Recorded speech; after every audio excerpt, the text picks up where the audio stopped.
afternoon, everyone. Welcome back to the Blind Press YouTube channel and Coffee Stream episode 509. And it is Canadian Wednesday. And hopefully Functional will be joining us today. I know that he wasn't feeling very well on Saturday. So, whoa, that my phone is loud. Hold on. There we go. Okay. So, I hope everyone is having a good Wednesday.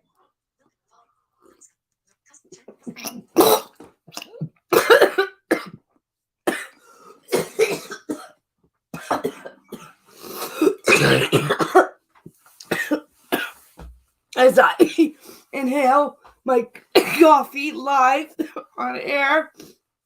Sorry. And I couldn't get to the mute button because my hand was full of coffee. And I didn't want to spill coffee on my computer because I just spilled water on it last week. So, apologies for that. Let's move on. So, as I was saying before I decided to try to kill myself live, I hope everyone is having a good Wednesday. And as the title of the stream says, and this is something that I've been feeling for quite a few days now. The response to what is going on in Russia, well, basically the response to what is going on in the world in general,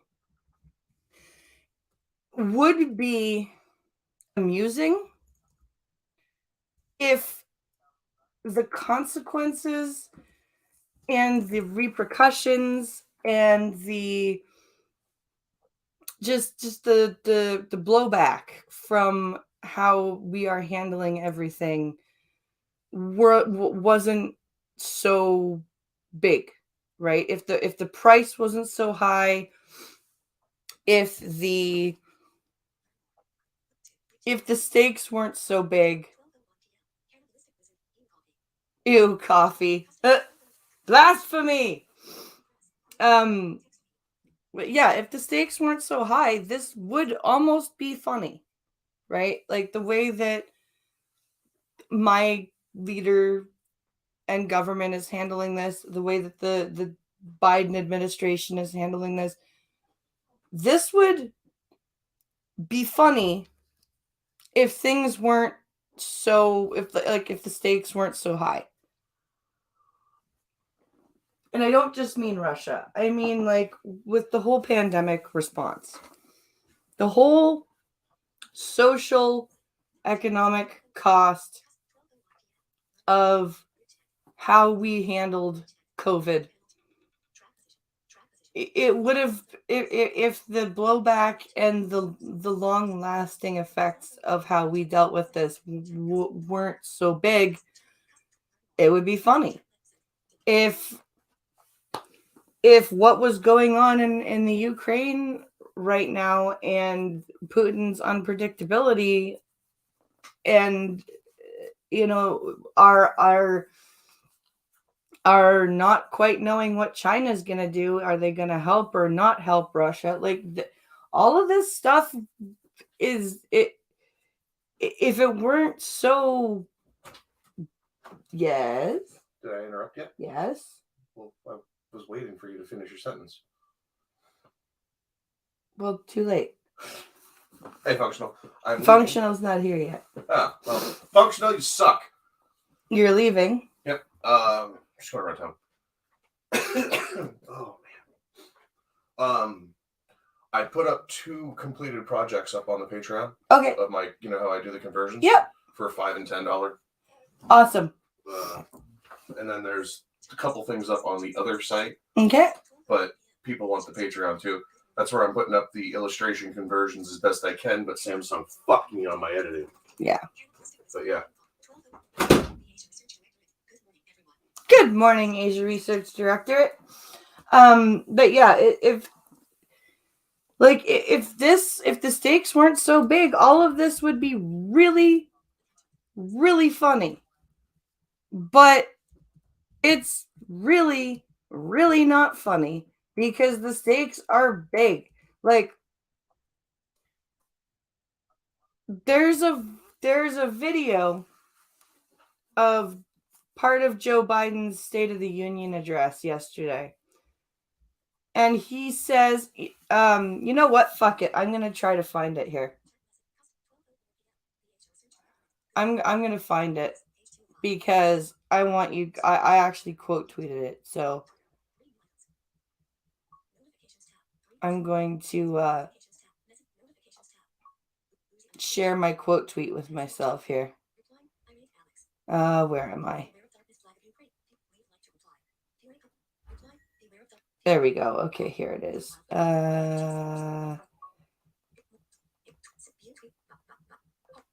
Share. Send via direct message.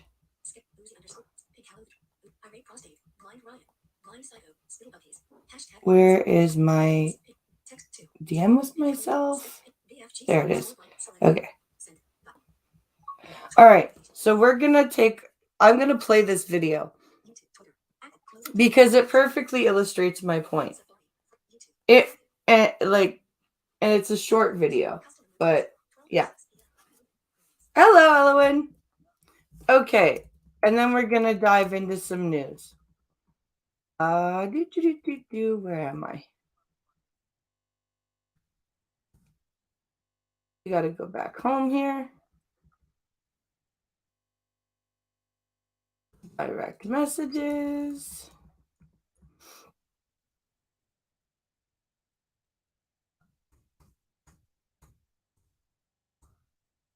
There we go.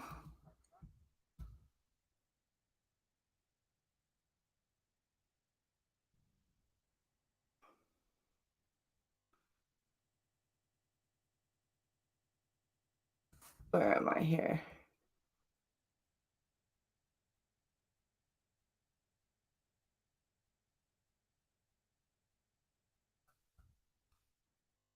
No, I don't want to delete.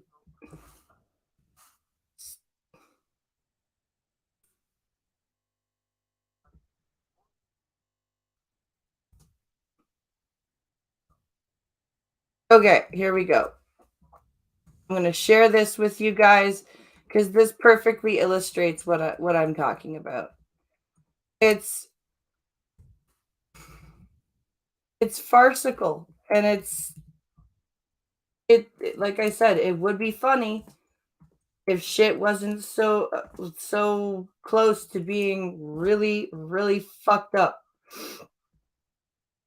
Okay, here we go.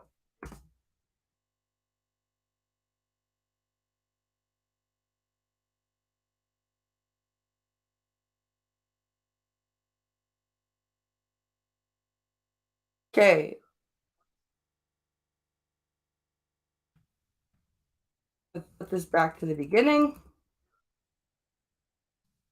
Really, it's not going to let me? Okay. I'll just do this. Fine. Be a dick. Ugh. Sorry, guys. I'm trying. Okay, here we go. Did it work? It did. Okay. Here we go. Iron will of the Ukrainian people. To our fellow Ukrainian Americans who forged the deep bond that connects our two nations, we stand with you. We stand with you. Hi, Costin. Putin may circle Kyiv with tanks, but he'll never gain the hearts and souls of the Iranian people. He'll never extinguish their love of freedom, and he will never weaken the resolve of the free world. Did you catch what he just said? Iron will of the Ukrainian people. Let's hear that our again. Fellow Ukrainian Americans who forged the deep bond that connects our two nations, we stand with you. We stand with you. Putin may circle Kyiv with tanks, but he'll never gain the hearts and souls of the Iranian people. He'll never extinguish their love of freedom, and he will never, never weaken the resolve of the free world. Iranian people. This is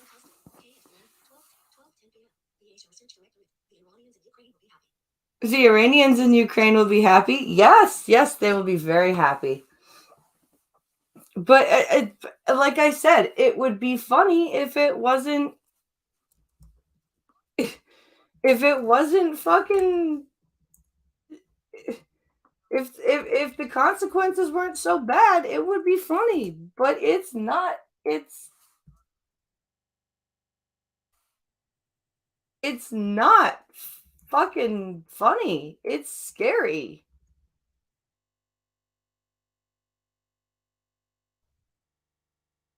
It's scary.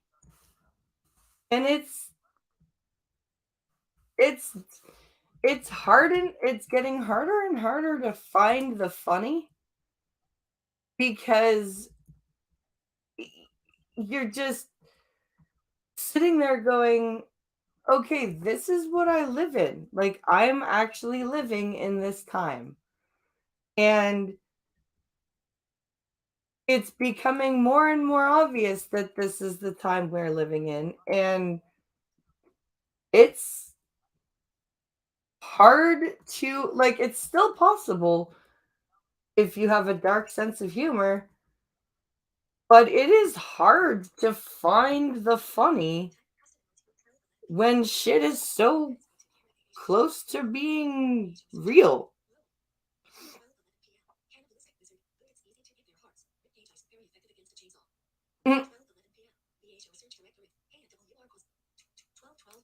Let's see. Take grounds make finding hearts difficult. All right, so we're gonna look at some stories here. Let's see, where do I need to go start from here? Where do I need to start from?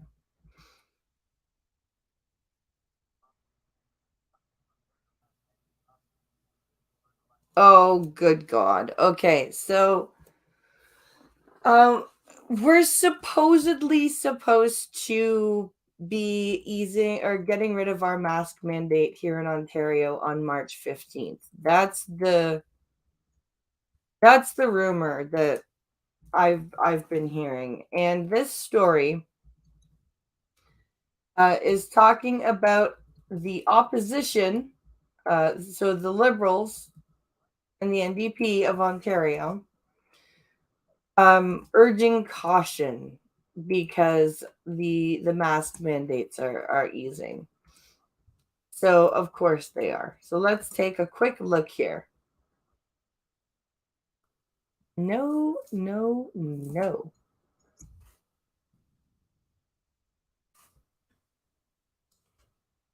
Okay, where be the headline?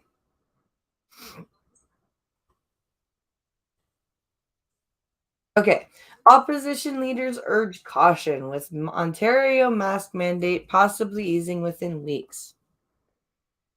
So this is a Global News article, and it was posted March 1st, so yesterday. Ontario capacity limits and proof of vaccination have been lifted in all non-essential public spaces. So non-essential indoor public spaces. So like restaurants and stuff like that. Opposition leaders are urging caution, with the government suggesting that the province's mask or COVID-19 mask mandate will be eased in the coming weeks. Speaking to reporters at Queen's Park Tuesday, Health Minister Christine Elliott said that masking requirements will be eased probably within the next few weeks. Elliott noted, as she and other government officials have said in the past, that the decision will be depending on the advice from chief medical officers, and a lot of them are still being ridiculous, of Health, Dr. Kieran Moore. Yeah, he was the one that said that the mask requirement would probably be the last to be lifted. That's something that Dr. Moore always said would be the last thing to go, Elliot said. Yes, he did.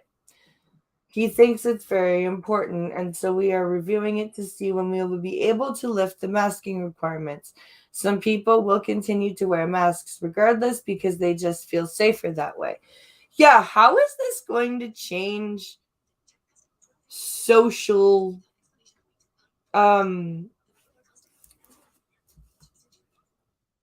how is this going to change like social cues and everything? Because if we allow people to still wear masks after the masking mandate is required or is over, then we run into because before COVID, if you walked into, say, I don't know, a bank wearing a mask, you were not there to bank, if you know what I mean, right? You were there to obtain the money that wasn't yours, and you probably had a gun or a knife in your hand, okay? So how is this going to change the social structure if we allow people, and then that's a slippery slope, right? Because, we were all sitting around saying, we shouldn't be forced to wear a mask and forced to get a vaccine. But should we force people not to wear a mask when this returns to when the masking mandate goes away?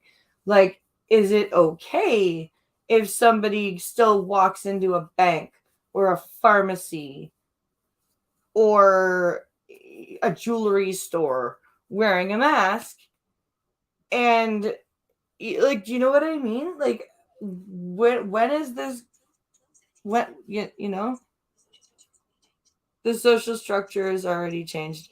Yes, but is it a permanent change? Is it something that is going to stick?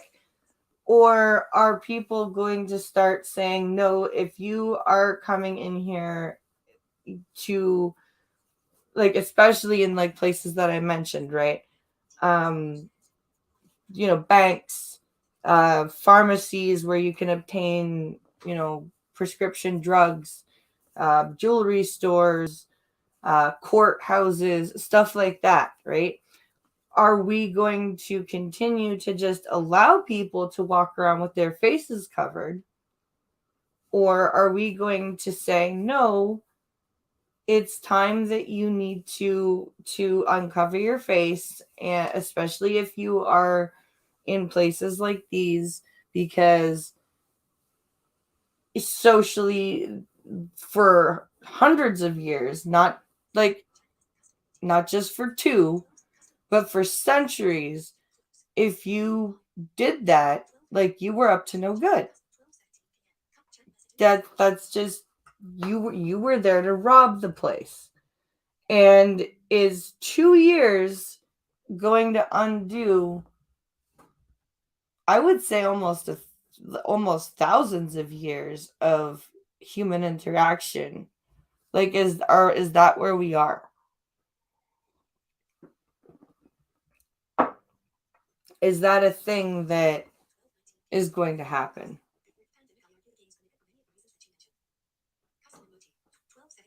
Before the pandemic, I argued against the macabre for many of the reasons you mentioned.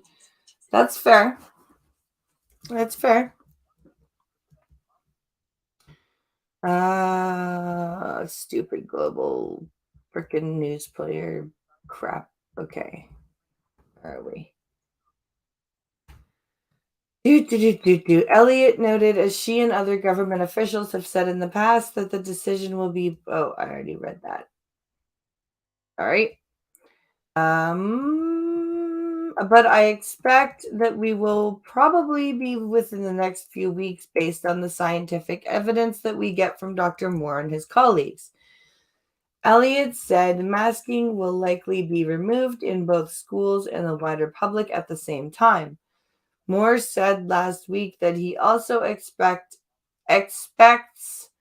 masks to be removed from schools and public settings at the same time.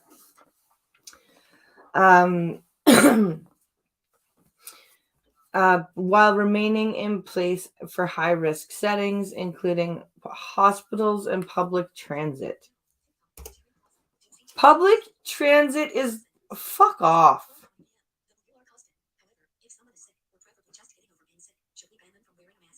However, if someone is getting sick or just getting over being sick, should we ban them from wearing a mask? Again, that's it. That is a very good question, Costin. This is where it gets, into an interesting debate, because that's, even if it's not COVID, right? Like, what if you have the flu or a bad cold or viral pneumonia? It's, and you don't want to spread it, but you have to go out. This is where it gets into a moral thing. On Monday, Premier Doug Ford said the province isn't far away from lifting its mask mandate, hinting it could be removed after March break. Elliott said Tuesday she can't give an exact timetable. That really depends on what Dr. Moore and his colleagues are saying, she said. Ontario NDP leader Andrea Horwath was asked if she would feel comfortable with the mandate lifting in a few weeks. And she said, no, I would really rather hide in a hole under the ground and pretend everything is still horrifying. Oh, no, wait, that's not what she said. She said it is vital that expert opinion and advice is relied on. Yeah, that's what they're doing. I know people are exhausted. People are tired of masks. People are tired of mandates, she said. But we want to do them anyway. What we don't want to see is a return of COVID-19 that's going to create more chaos for Ontario. COVID-19 is still here. What do you mean you don't want a return of COVID-19? It's still here. We've just it's just endemic. Oh my God. Remember, these policymakers fly around in private jets and don't notice masks. Yep. I don't care if others want to continue masking, as long as they don't try to force me. Yeah, I'm along the same lines as you. I was just trying to bring up that debate, or that thought as an interesting topic point.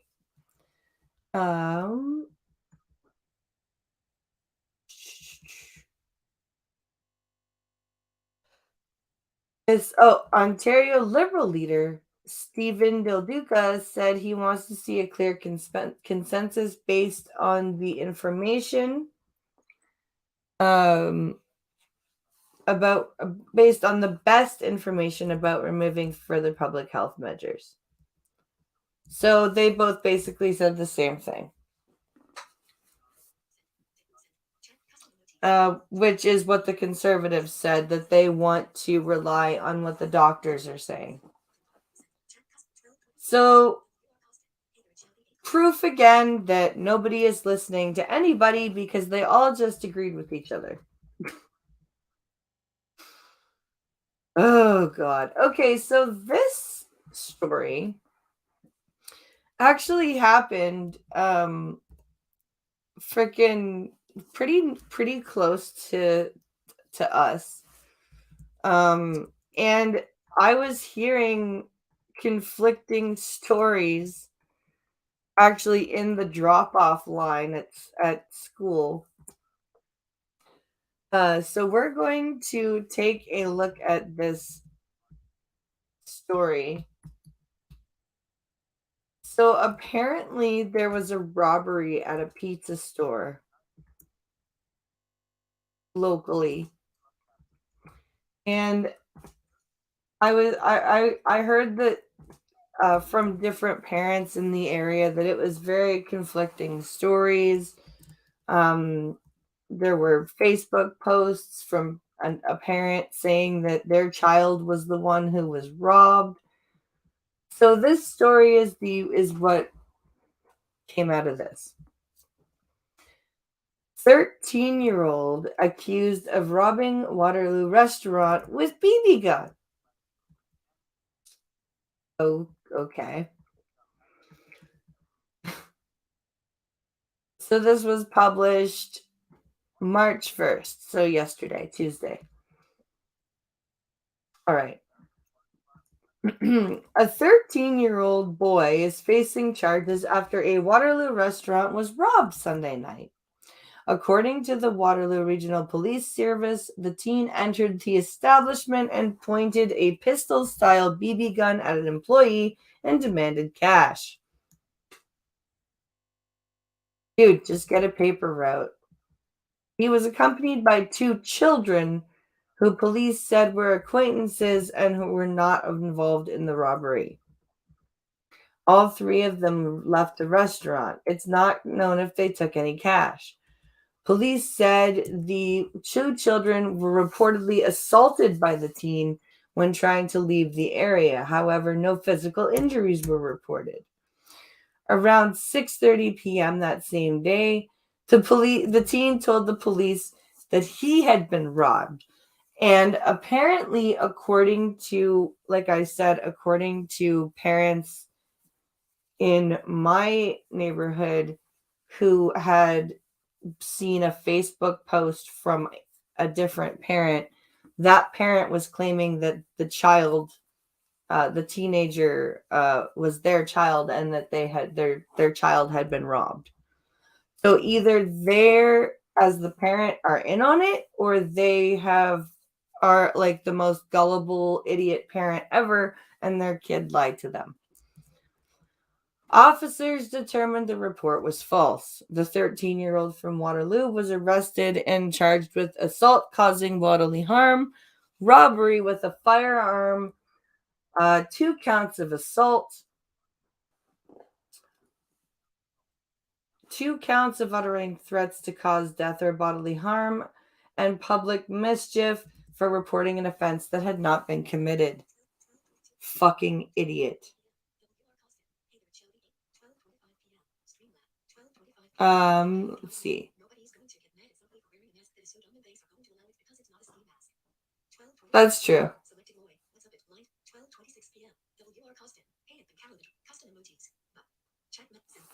That's true.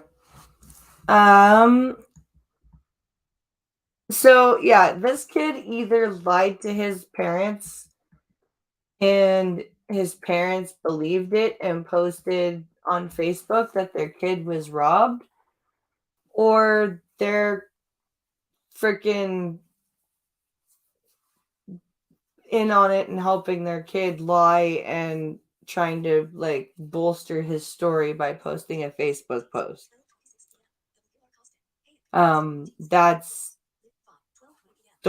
That's my theory. So at 13, this kid has leveled or has earned, what was it? Where was it? So he got 2 counts of, where is it? So he was arrested.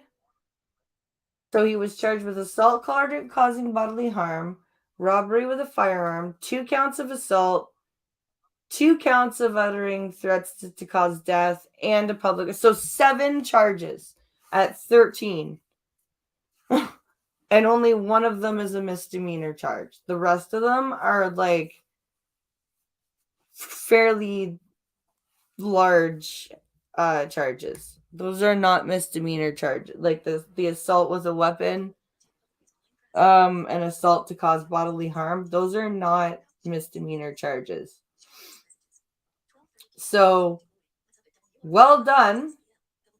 Well done, 13-year-old. And well done, parents. Just you're either stupid for believing your kid's dumbass lie, or you're really bad parents for trying to make his lie look, credible by making a Facebook post. And I wish I had seen the I wish I had asked to see the Facebook post from the mom.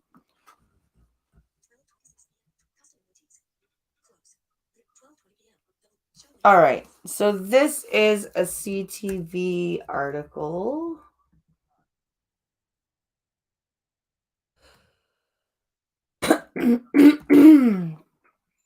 Okay.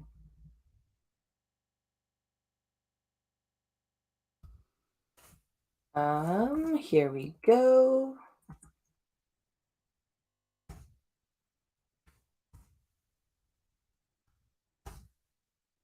So, this story is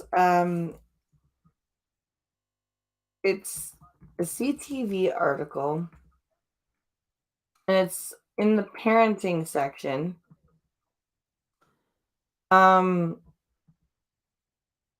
So this says, talking to kids about Russian invasion in Ukraine. Now, how old are you? Which age of children here are we talking about? As war continues in the Ukraine, parents may be struggling to find ways to talk about the conflict with their kids. However, there are methods to go about it. Nicole Racina, postdoctoral research fellow of psychology of the University of Calgary, told Kitchener Today, when it comes to talking about the war in Ukraine, different approaches are necessary depending on the age of your child. You needed a postdoctoral fellowship to know that. Like, I took no psychology courses and I could figure that out. But okay, fine. Carry on. Yes, hello, selective boy. For kids older than 6, she recommends not beating around the bush. Older than... That is... Okay. I know for a fact that if I told my oldest about exactly, like, not beating around the bush, what was going on in Russia right now, he would fucking melt down with a huge anxiety attack. Okay? That is... No. You need to... It depends on the kid. Okay? There are some kids that can handle that discussion, right? Like, I knew about AIDS and where AIDS came from when I was 4, because my mother lost a friend to AIDS and we were going to his funeral, and I asked how she died, or how he died, and mom told me that he died of, something called AIDS. And, she had already had age appropriate conversations about, like, I was a kid that asked a lot of questions at a very young age about sex and about, like, periods and shit. And my mom told me about it. So I knew at 4 that you could get AIDS from having unprotected sex. Right? But that's the kind of kid I was, right? Not every kid is like that. I feel bad because, when I was 7, I was watching all the videos from the Iraqi war with all the fighter jets blowing everything up. Well, yeah, but you're also... Hey, Gunny. But again...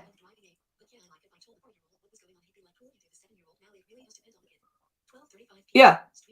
Pinkala is exactly right. Yeah. Yeah. Like, Pincolo's right. You tell the 4-year-old, he'd be like, okay. You tell the 7-year-old, he'd freak the fuck out. Like, it really depends on the child. It's not an age thing. It is a individual child thing. This is crap.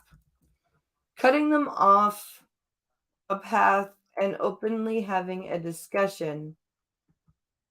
What does that mean? Cutting them off a path. And you mean putting them on a path?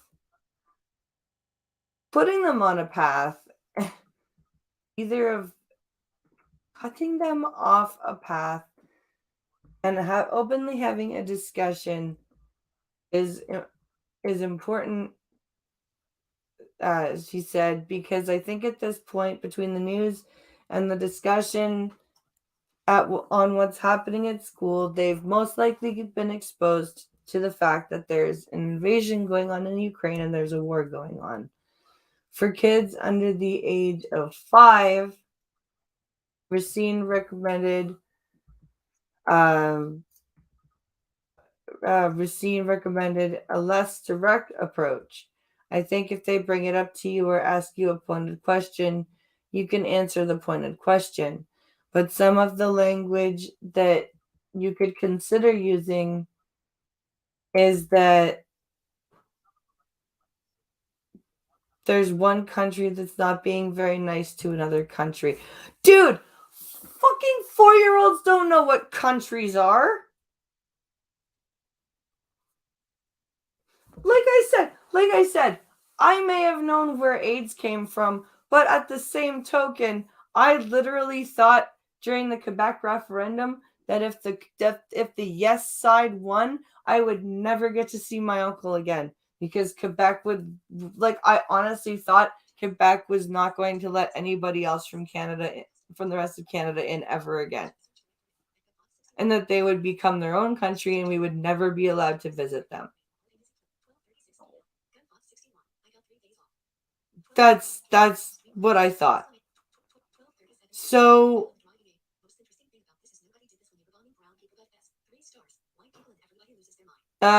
most interesting thing is that nobody did this when they were bombing brown people, but shoot white people and everybody loses their mind. Yep.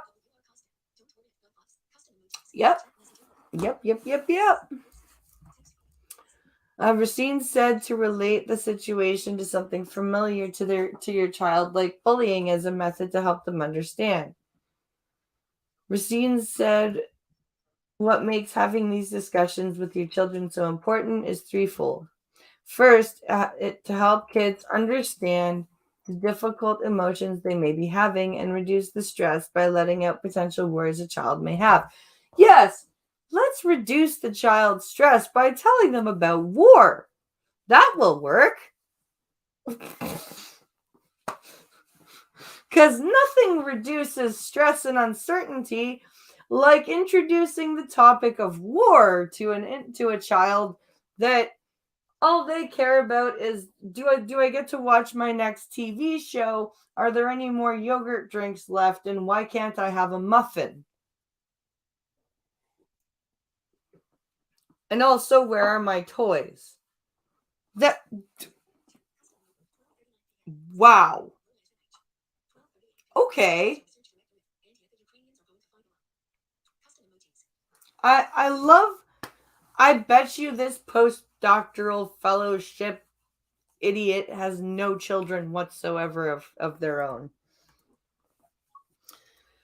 Second, with exposure to social media, wait. Your recommendation started for children at age 6 and under 5.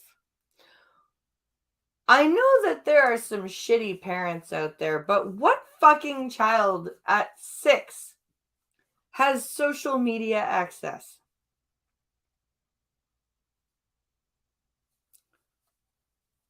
I mean, like, the social media access that offers you information on the war in Russia or in the Ukraine right now. what, like, are you letting your 6-year-old watch regular YouTube? Are you letting your 6-year-old on Twitter? Like, what social media are these children that you are recommending we speak about war to, that you want the misinformation that they're exposed to on social media? Oh yeah, the children are just, stealing their parents' phones and scrolling through Twitter at 6 and reading Twitter at 6 and completely fuck off. And lastly, it creates blueprints for how future conversations can go between parents and kids regarding difficult subjects. Because before this, there has never been a difficult subject that has cropped up in the lives of any parent or child ever. Nobody in anybody's family has ever died, or gotten very ill, or become disabled in some way. Nobody has ever had to tell their child about losing a pet. It's only now that the Russians are invading Ukraine that families have to plan and practice for difficult discussions.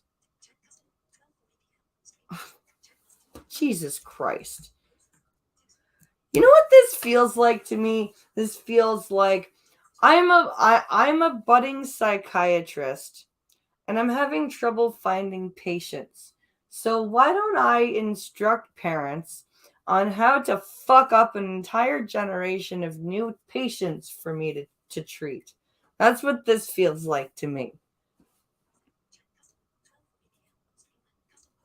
That's really what this feels like. All these advice columns from these newly minted PhD psychiatrists over the last 2 to 5 years who have no children,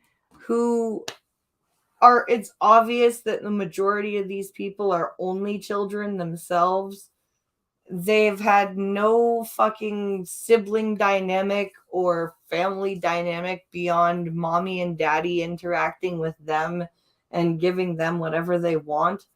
And they have no desire to procreate, so they don't actually know how child rearing works.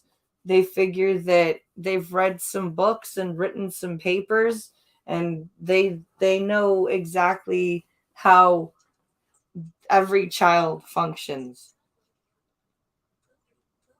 It's I don't get it. She said a way to open up the conversation is to she said a way to open up the conversation is by asking your child if they've heard at school about the situation and get them talking. Hey, little Johnny, have you guys been talking in school about the situation? Well, what situation, mommy? Oh, the invasion of Ukraine. What's an invasion and what's a Ukraine? You know what I mean? Like, that's Racine said that can be used as a starting point. Yeah, okay. I guess that's the end of the story, but that's just ridiculous. I like I said, depending on the child, on the individual child, is how you address talking about what's going on right now. You know what I mean? Like, some kids are just honestly better off not knowing at the moment because they'll just go into a tailspin. And you know what? And some kids are okay knowing. It's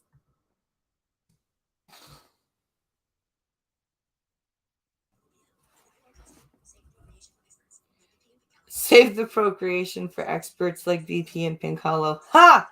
We are far from experts, but still.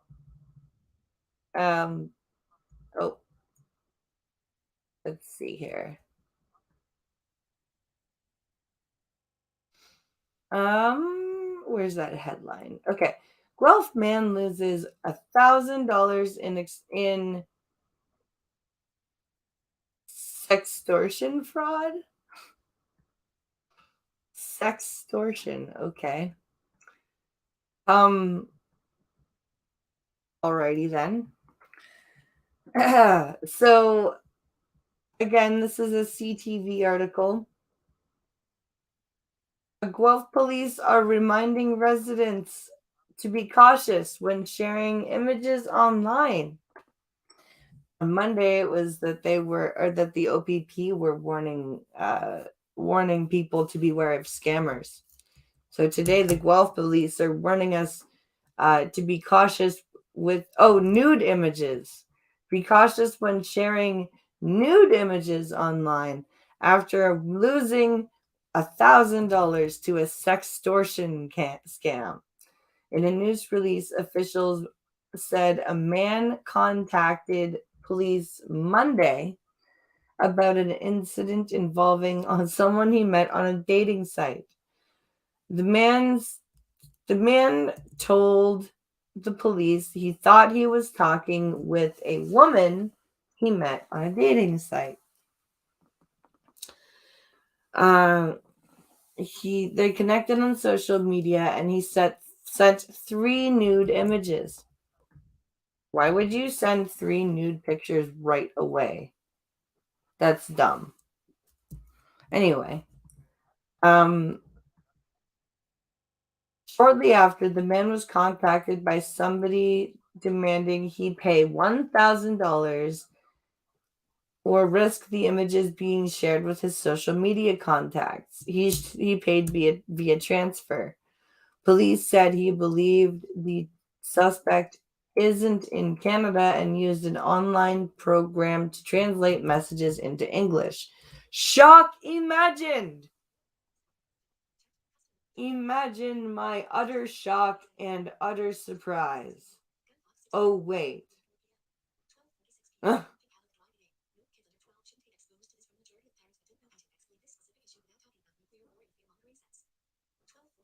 Let's see.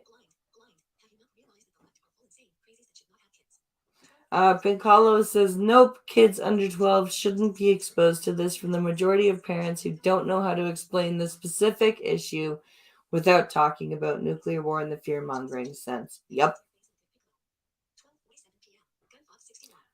Never put your face in a dick pic. Yes! Also, who cares if the pics are shared? Apparently, some people do. I don't know. Police have these tips for talking to people online. Don't share personal information like a birth date or financial information with someone you've only met online. Watch for poorly worded or fake messages. Look for inconsistencies in online profiles. Never send intimate photos. Use caution when someone says they live close to you but are working overseas. In other words, stop being stupid. Stop it. Jesus Christ. Like Pincolo and I were watching, because we watched some reaction channels that react to like Dr. Phil episodes or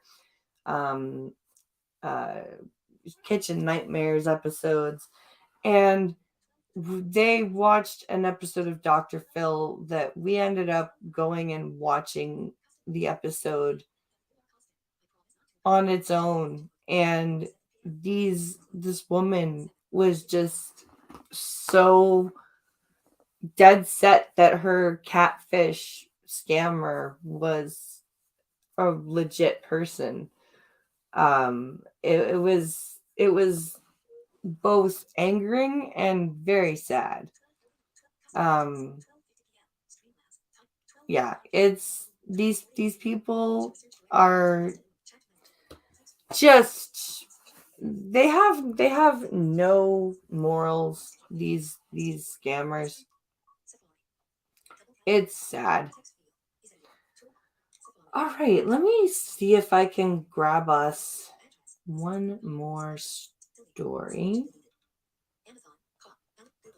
because that was the last one I had.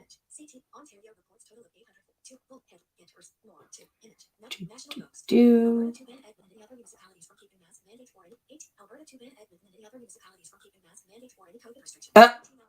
Alberta to ban Edmonton and any other municipalities from keeping COVID-19 restrictions.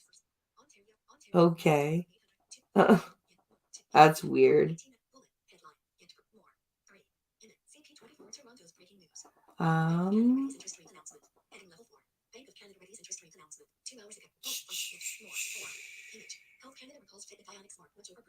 Ha! Health Canada. Okay, we're gonna read this one over, because this is why, like, apart from it being inaccessible to me, this is why, like, Fitbit, I didn't get a Fitbit because it's not accessible for me anyway. But this we're going to take a look at here. All right.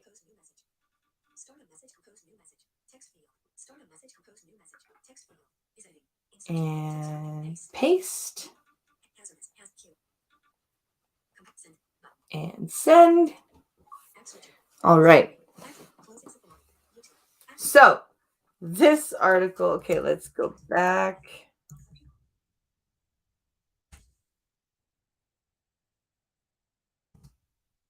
Okay.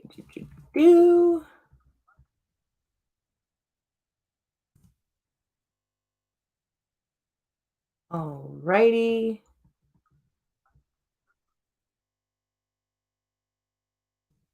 So, this person, so this article is from castanet.net. Okay.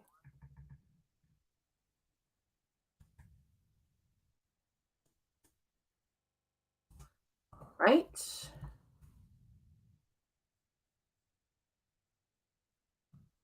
Here we go.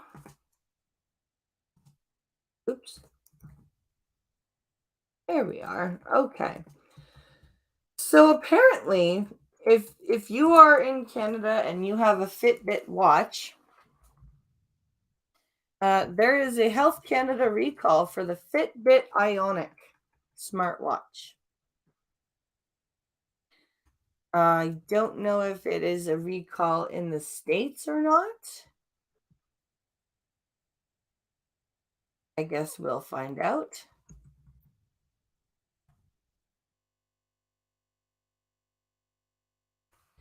Let me just try to find the headline here.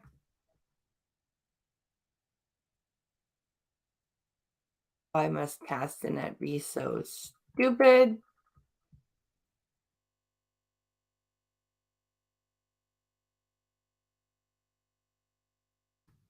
Sorry about this, guys. I am attempting to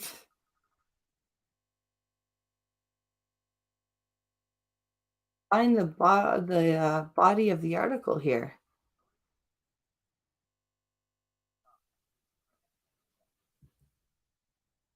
Oh, they're linked, I think.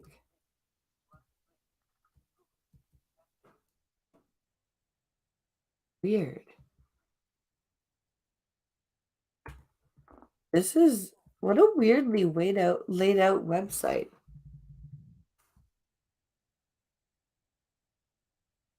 This is a very strangely laid out site. Like, I'm trying to get to the... Fuck it. Anyway, apparently if you have a Fitbit Ionic smartwatch, it's did the makers not add enough maple syrup to it? If you want cancer, look in Discord. I'm gonna do Friday's gonna be a specifically you day, Gunny. I'm gonna I'm gonna go and do a news dump from the Discord section and for Friday's coffee stream. But yeah, apparently this I wish that article would have loaded properly, because I kind of wanted to read that. Apparently this Ionic smartwatch is a burn risk. Apparently, I guess it gets too hot and ends up burning your arm if you wear it too long, which not exactly what you want in a smartwatch or any kind of technology. A piece of tech that gets so hot that it burns you. Not exactly the ideal thing that you want in your technology.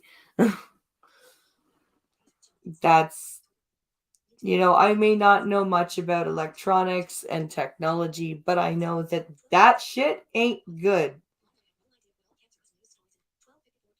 That shit ain't good. I have no idea what cancerous news our stories are in there. Oh, I'm slightly afraid.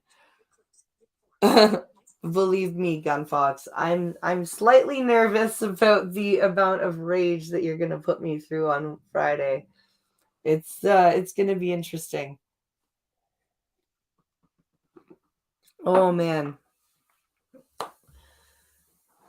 Oh my god, my freaking muscles still hurt. I have been really, really pushing myself in my workouts, and my legs, they're doing a bit better today, but my arms, because I did a bunch of weights yesterday, are now upset with me. So yeah, it's a fun balance, and I'm still, just trying to find it, and it's fun though. I'm having fun, which is also a good thing, because if you weren't having fun while you're working out, then you're doing something wrong. I think anyway. Even if you're having trouble, like I had trouble getting back into it, and I still have trouble when I'm learning a new workout and I'm having trouble following along. But there are still ways to make it fun and enjoyable, and that's what I try to do when I do my TikTok workout live streams. I really can't wait till I can figure out how to multi-stream to Twitch, because I think Beat the Blind Girl, like we've shown that we can do Beat the Blind Girl. We've shown that we can do Blind in the Special. And I think I can do a fitness workout there too. I would really like to stream it to Twitch as well as TikTok. So yeah, I actually didn't do a workout today on TikTok though, because I've just been so sore that your whole body hurts. Yeah. My muscles are yelling at me. My arms are, yeah. I'm doing it. I'm doing it, Selective Boy. I didn't do a live streamed workout this morning on TikTok though, because I'm just in so much pain that I'm still doing workouts and stuff, but I'm just trying to space them out throughout the day today instead of doing them in one giant block like I usually do, because my body is just that sore that I'm still trying to take it easy on myself, but not let myself get off the hook and not exercise at all. So I'm kind of just spacing things out. So that's what I'm doing. But so I'm going to end here and go do some more stretching, because I need to. And the next time you see me, my hair will be trimmed up and a different color because I'm going to get that done tomorrow. And so Beat the Blind Girl will be tomorrow on Twitch at 11 p.m. Eastern. And the coffee stream will be back here on my YouTube channel at 12 p.m. Eastern on Friday. So thank you everybody for watching. And remember, Friday will be a Gun Fox News Dump Day. So be sure to come and watch. And I hope you guys have a great rest of your day. Thank you for watching. And I will see you guys on Friday here and tomorrow on Twitch. Bye, everybody.